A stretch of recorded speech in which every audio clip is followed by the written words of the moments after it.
Hello बच्चों, let's read this question. So this question says, can a body have energy without momentum and momentum without energy? ठीक है, दोनों statement पर आपको क्या करना है, कमेंट करना है। ठीक है, तो देखिए बच्चों, इस क्वेश्चन का की कॉन्सेप्ट आप क्या लिख सकते हैं, एनर्जी एंड मोमेंटम लिख सकते हैं। क्या लिख सकते हैं, energy and momentum, this will be the key concept of this question. ठीक है, energy and momentum will be the key concept of this question. ठीक है, देखिए बच्चों, हम इस एग्जाम्पल को ना न्यूटनियन मैकेनिक्स के किसी के एग्जाम्पल के थ्रू एक्सप्लेन करते हैं। ठीक है, if can a body have energy without momentum, बिना मोमेंटम का, बिल्कुल ट्रू है। ठीक है, तो ये जो पहला स्टेटमेंट है बच्चों, ये ना ए पार्ट को मैंने ट्रू बोल दिया। ठीक है, ये मैं किसके लिए बोल रहा हूँ, ये मैं इसके लिए बोल रहा हूँ कि can a body have energy without momentum, इसको मैंने क्या लिख दिया, ट्रू। ठीक है, बॉडी कैन हैव, क्या लिख सकते हैं, बॉडी, ठीक है, ऐसे लिख सकते हैं, true, a body can have energy without momentum, a body can have energy without momentum. ठीक है, ये आपका स्टेटमेंट बिल्कुल ट्रू है।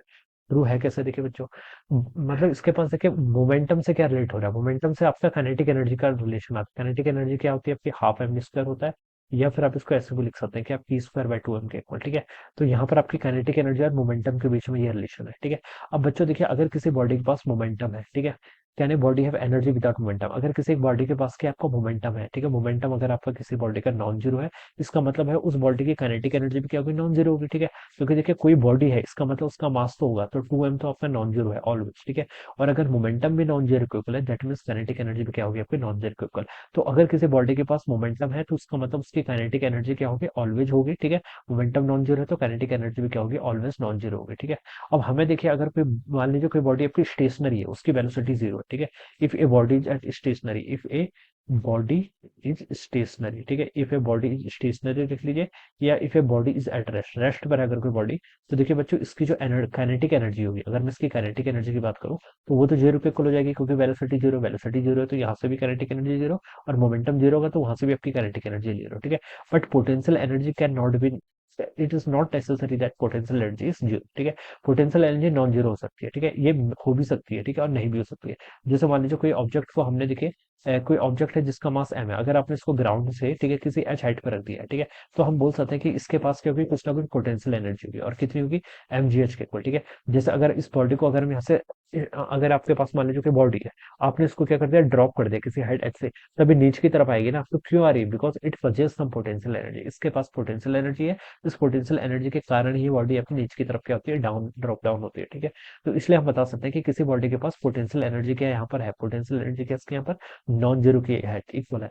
कोई स्प्रिंग है, मान लीजिए स्प्रिंग को आपने पुश कर रखा है, ठीक है, देन उसके पास क्या होगी, इलास्टिक पोटेंशियल एनर्जी, आप कुछ ना कुछ क्या होगी, स्टोर्ड होगी। अगर आपने किसी स्प्रिंग को क्या कर रखा है, कंप्रेस कर रखा है, ठीक है, जैसे रिलीज करेंगे तो उसकी potential energy converted into kinetic energy. ठीक है, तो हम बता सकते हैं, तो ये स्टेटमेंट क्या लिखा था, can a body have energy without momentum, तो ये स्टेटमेंट आपका बिल्कुल क्या है, ट्रू है। ठीक है, मोमेंटम आपका जीरो भी है, मान लीजिए कोई बॉडी स्टेशनरी है, जैसे ये एग्जांपल था, समझ सकते हैं, but it will have energy, और कौन सी एनर्जी, तो पोटेंशियल एनर्जी। काइनेटिक एनर्जी तो जीरो होगी, मोमेंटम जीरो है तो काइनेटिक एनर्जी जीरो होगी, इसका मतलब तो ट्रू है, but it can have potential energy.